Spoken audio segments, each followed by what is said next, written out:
Olá, tudo bem? Então, hoje vamos dar uma conversa aí sobre a questão da Venezuela, né? Venezuela. Eu vejo que há muitos posts, muitas pessoas que se incomodam com a Venezuela, um monte e tal, né? E o que eu tenho percebido é que a mídia convencional, a Globo e Companhia Limitada e tal, né, tem um posicionamento praticamente unânime em relação à Venezuela, né? Também aí se diz, os Estados Unidos, a Europa toda, o mundo inteiro está contra a Venezuela e o Nicolás Maduro, né, que é o presidente lá. Pois bem, é, na verdade essa questão da Venezuela, ela é complexa porque todo esse imbróglio que está envolvido lá naquele país depende muito de se conhecer tanto a história da Venezuela, quanto conhecer a estrutura jurídica que está montada na Venezuela. A Venezuela, diferentemente, por exemplo, do Brasil, dos Estados Unidos, né? A Venezuela tem 5 poderes autônomos e independentes. 5 poderes. Aqui no Brasil, nós temos 3 ou 4, né? Dependendo aí como você considera o Ministério Público. Porque o Ministério Público ele acaba sendo uma arma, um ferramental aí do lado do Poder Judiciário, né? E deveria cumprir a função de defesa do interesse público. Mas é muito mais fácil atacar os políticos, né? Por exemplo, uma das funções do Ministério Público é defender as populações indígenas. Mas defender índio não dá ibope, né? Não dá Rede Globo, não dá, né? Então vamos caçar desafetos políticos aí. Então, o exemplo mais típico aí é o caso de Lula, né? O Ministério Público aí desonrou a própria condição, né? Isso sem falar no judiciário e tal. Mas eu deveria gravar um vídeo específico sobre direito penal e o que tem acontecido no Brasil. Não é o caso aqui. A questão é a gente focar aqui a Venezuela. Então, a Venezuela possui 5 poderes republicanos lá, né? 5. O principal deles é o que eles chamam de poder cidadano, né, que é o poder de um poder público dado para defender o povo. É um tipo de ministério público, só que ele é autônomo, ele é um poder da república lá, e não está vinculado à defesa da Constituição em função da população. Depois tem, porque nós temos também o poder executivo, né? Eles têm um poder judicial também autônomo, como no Brasil, como nos Estados Unidos e tal. Tem um poder legislativo, que lá se chama Assembleia Nacional. Lá eles não são bicamerais, que no Brasil, que aqui tem Câmara e Senado. Lá eles têm a Assembleia Nacional, que é o poder legislativo, né? Esse poder legislativo, é o 4º poder deles lá, são os deputados. E, por fim, eles têm um poder eleitoral. Veja, isso é muito importante, porque no Brasil nós não temos um poder eleitoral. No Brasil, o Tribunal Eleitoral é um puxadinho do próprio Poder Judiciário, né? Então você veja lá que o Tribunal Superior Eleitoral são juízes. Às vezes, os próprios juízes aí do Supremo Tribunal, então, são eles mesmos que fazem parte do Poder Eleitoral. Então, a estrutura de poder da Venezuela é mais ampla do que o Brasil, do que os Estados Unidos.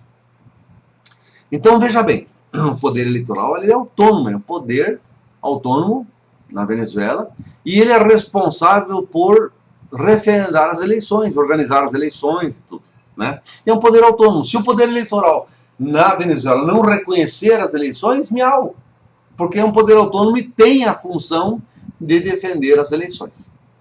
Então, veja lá, se há alguma impugnação nas eleições na Venezuela, a quem compete fazer impugnação?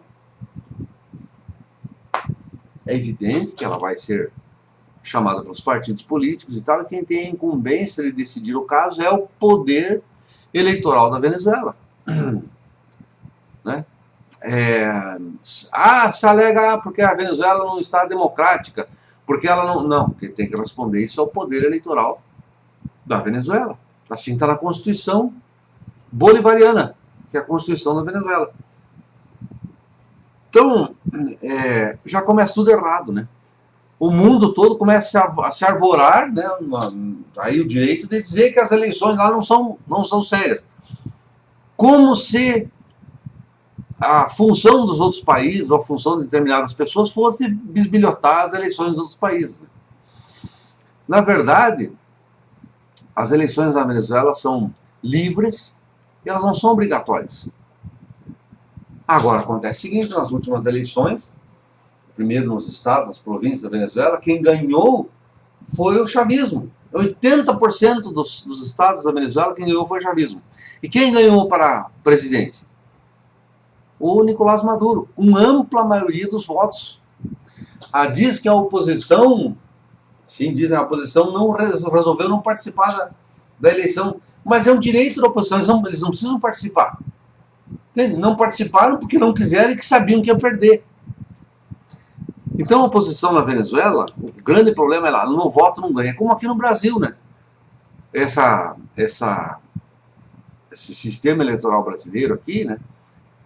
Digamos, eu falo assim, a fraude eleitoral brasileira, que estaria sob incumbência do Tribunal Superior Eleitoral dirimir, né? Infelizmente não conseguiu, ela passou e miau. Né? Por que eu digo fraude? Porque na verdade nós estamos vivendo uma mudança tecnológica fundamental aí na comunicação. Até então a televisão mandava. Hoje a mídia social é que manda. Mídia social é o WhatsApp. No WhatsApp você vê vídeos pequenos gravados para te convencer. Você vê a conversa das pessoas, gravurinhas, figurinhas, né? E a pessoa se alimenta desse tipo de ideia, sem ter oportunidade de conferir se aquilo lá está certo ou não. Então nós vivemos uma subcultura, num movimento de desinformação, né? E esse movimento de desinformação também está presente na Universidade Brasileira. Você veja a última entrevista aí da professora, doutora da USP, né? Falando aí que o bolivarismo está vinculado ao marxismo. É uma bobagem, sabe? É uma bobagem sem tamanho.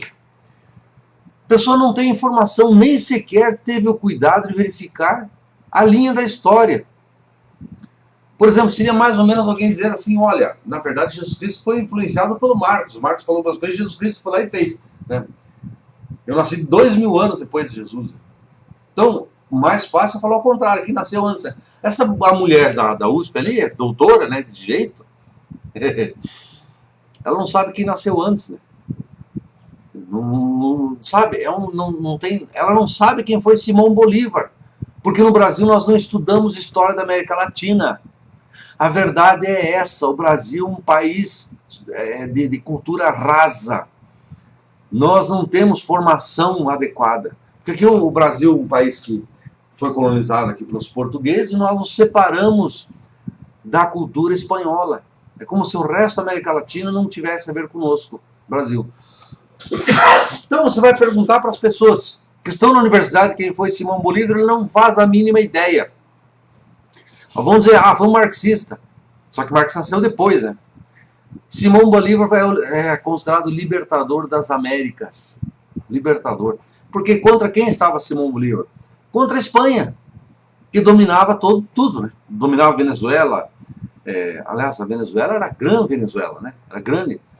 Inclusive, o Panamá também fazia parte dessa grande Colômbia, Venezuela, Panamá. Os Estados Unidos é que foram lá e criaram o Panamá, para ser um protetorado deles. Os Estados Unidos, veja, se tem um país que consegue arrumar confusão no mundo, é os Estados Unidos. Eles arrumam confusão em tudo, porque eles olham o mundo a partir da ótica de interesses próprios. Bom, volta aqui agora à questão. Né? Perguntar quem foi Simão Bolívar, a pessoa não sabe. Não tem a mínima noção, acha que ele foi um marxista, por exemplo. Então, foi feita a eleição na Venezuela e o poder eleitoral declarou que o Nicolás Maduro é presidente da República. Aí vem um caboclo qualquer, que é um deputado da Assembleia Nacional, que é um deputado, que é presidente da Assembleia, porque na Assembleia, veja como a Venezuela é democrática, a Assembleia é da oposição, a maioria é oposição ao governo. Que ótimo, né? Democracia e tal, voto. Mas esse caboclo, instigado pelos Estados Unidos, influenciado pelos Estados Unidos, foi lá e ele mesmo disse: eu sou presidente do país. E os Estados Unidos, de imediato, já chancelaram esse tipo de besteira. Pega o caso brasileiro, né? Seria mais ou menos que nem o Maia, entendeu? O Maia declarar: bom, eu sou presidente. Não recebeu voto para isso, não se candidatou para isso, mas ele se declara presidente. Os Estados Unidos apoiam o cara. É isso que esse João Guaidó é, né? O Guaidó, ele é simplesmente um usurpador. E ele está lá para cumprir a função que os Estados Unidos querem que faça. Estão fazendo a maior das confusões. Então, veja bem, essas confusões não vêm de ontem. Em 2002, foi dado um golpe de Estado, instigado pelos Estados Unidos também, tirou o Chávez da presidência, levou ele para uma ilha, o golpe durou 42 dias. Né? Aí a população foi lá no Palácio Miraflores e tocou os usurpadores lá. Um dos usurpadores era dono do meio de comunicação que passava dia e noite falando mal do Chávez e da Revolução Bolivariana. Então veja, como é que você tem que fazer o seguinte: você ouve esse vídeo e vá se informar. Veja, por exemplo, o discurso do chanceler da Venezuela na ONU. Olha, é um chanceler que você ouve e diz: não, esse cara é o chanceler. Não é que nem esse brasileiro aqui, chanceler brasileiro, que não vale uma pataca, o cidadão completo do retardado. E o pior é que passou no concurso da diplomacia, concurso difícil, quer dizer, é cheio de 9 horas aquele concurso lá. O cara passou, tá lá e de repente pinçam ele do nada. Uma pessoa completamente doida, doida varrida.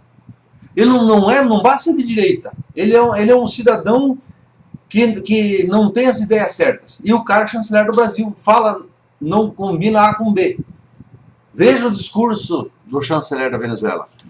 Perfeitamente bem elaborado, coloca os pingos nos is e fala o que são os Estados Unidos. Né? Agora a pessoa fala: mas a Venezuela está em crise. Crise. Por quê? Não é por causa do socialismo, que o povo lá decidiu pelo socialismo bolivariano. A crise é porque a partir do ponto em que a Bolívia se declarou socialista e tem uma proposta democrática bolivariana, vai contra os Estados Unidos. Então os Estados Unidos, ainda no governo do Barack Obama, já começou uma política de bloqueio. Eles têm bilhões de dólares bloqueados. Agora, de novo, a Inglaterra bloqueou bilhões de dólares deles. Né? Então o que acontece? A riqueza da Venezuela é o petróleo. Eles daí recebem em dólar, que daí é bloqueado. Né? Então por isso a Venezuela se importou muito em criar uma moeda para fazer circular no mundo que não seja o dólar. E tem países que estão fazendo isso aí. Então veja bem, o resumo da história aqui é o seguinte: é o petróleo, chefe. É essa que é a questão na Venezuela. Tá? E por isso tem essa briga toda. Né? Aqui no Brasil não precisou fazer briga, porque aqui nós não formatamos uma condição democrática como fez a Venezuela. Aqui não precisa, só comprar meia dúzia de pilantra e pronto, a gente entrega tudo aí, né? Entrega o pré-sal, entrega tudo, pilantragem. Então no Brasil aqui, se for comparar com a Venezuela, aqui é a terra da pilantragem, infelizmente.